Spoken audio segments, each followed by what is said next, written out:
I was born under a wide blue sky. This was near Sirte in 1942. The wind moved the dark cloth of our tent. The sun was hot on the endless sand. My world was the desert. I was a boy in a small Bedouin family.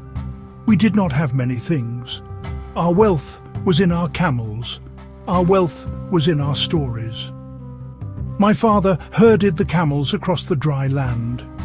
We followed the rains. We followed the good grass. Life was hard, but it was clear. We understood the rhythms of the seasons.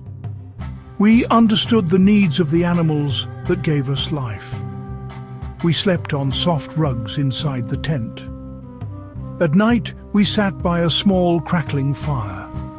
The elders told stories passed down through many years. They spoke of honor. They spoke of family. They spoke of the great desert. They spoke of the distant sea. I learned that our tribe, the Gaddafi, was proud. I liked to look at the stars. They seemed so bright and so close in the desert air. I started to dream. As I grew older, I left the tent behind. I went to a school in a small town. The school was a new world of desks, books. The teachers were strict and the lessons were hard. I was a curious boy. I read every book I could find. I listened to the radio every chance I got. A powerful voice came from Egypt. It was the voice of Gamal Abdel Nasser. He spoke of a new time for all Arabs. Arab unity, dignity, standing up to foreign powers. His words were like fire. I liked his words very much. I started to think about fairness. There were very poor people and very rich people. I saw foreign soldiers from Britain and from America. They had big military bases. Our king, Idris, seemed old and weak. He seemed to listen more to the foreigners than to his own people. I felt a hot anger grow inside me. I wanted change. The army seemed like the path to this change. I joined a military academy. It was a place of discipline and order. I learned to march, to handle weapons, to plan, and how to lead other men. We made a secret group. We called ourselves the Free Officers Movement, just like Nasser had in Egypt. We felt that history was calling us. We planned and we waited for the right time. On the first day of September, in 1969, we acted. The time for waiting was over. I was a young captain, only 27 years old. We took control of the radio station in Benghazi. We seized key buildings. We blocked the roads to the airports. King Idris was out of the country for medical treatment. The takeover was swift and carefully planned. The world woke up to the news of a coup in Libya. Crucially, it was a bloodless revolution. No big fight took place. A great feeling of hope spread across the country.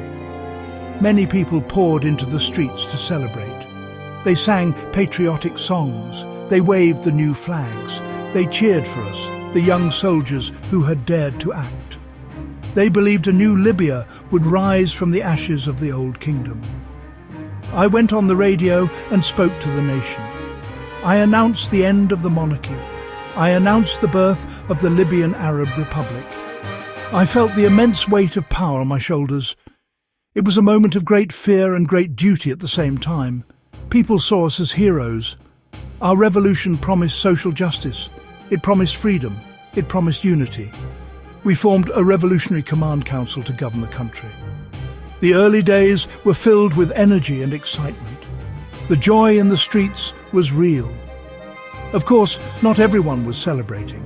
Supporters of the old monarchy were afraid. Foreign governments watched us with suspicion.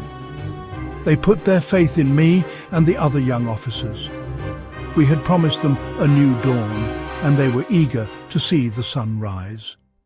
In the first years, we made big changes quickly. One of our first acts was to close the foreign military bases. Our soldiers took their place. This was a powerful symbol of our new independence. We took more control of the oil industry from foreign companies. The money from our oil would now come to Libya. We used oil money to build schools, hospitals, roads across the country. I wrote my ideas in a small book, the Green Book, my answer to capitalism and to communism. It mixed old Bedouin traditions, socialist principles, Islamic ideas.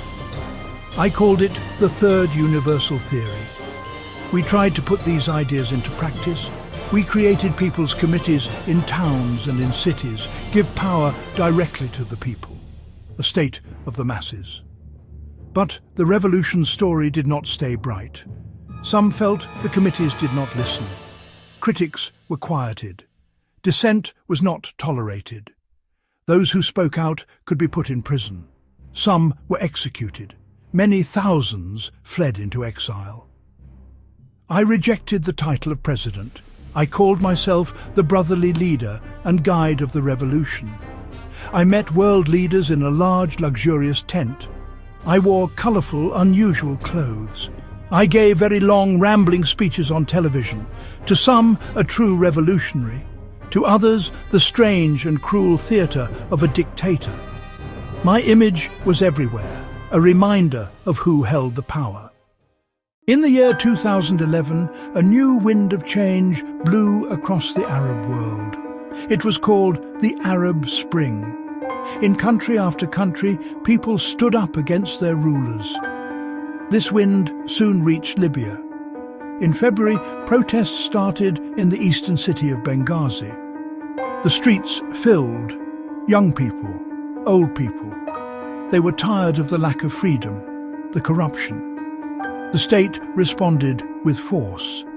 The protests turned into an armed rebellion. The country began to fight itself, brother against brother. The conflict grew into a full-scale civil war. The international community got involved. The United Nations authorized military action to protect civilians. NATO warplanes began bombing my forces.